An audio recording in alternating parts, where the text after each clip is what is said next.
Uyumuş gibiydi sanki gözleri. Nere baksam kardeşimin izleri, ana izleri.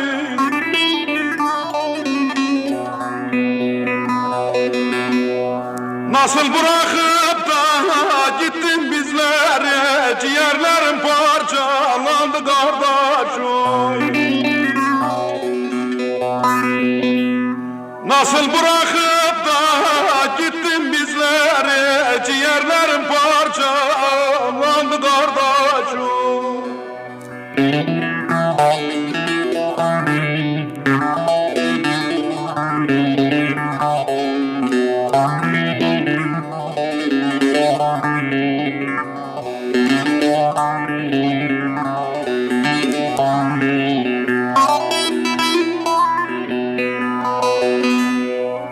Kara toprak